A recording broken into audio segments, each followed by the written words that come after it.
Mwenyekiti wetu wa chama mkoa huu amezungumza vizuri. Vijana, msitumike katika kuharibu nchi yenu, ikiwemo vile vile miundombinu hii ya maji na umeme na miundombinu mingine.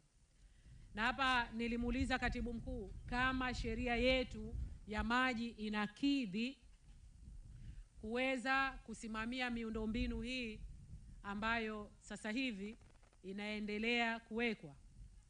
Akanambia tuko katika mchakato wa kuibadilisha sheria yetu.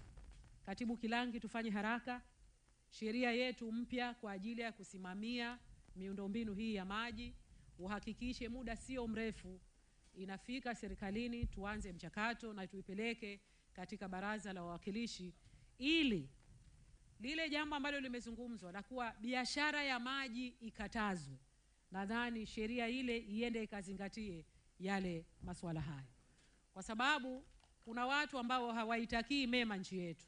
Wanachojali wao ni kupata kwao. Kwa hiyo wao wanashirikiana pamoja na wahalifu wengine katika kuharibu miundombinu ya maji.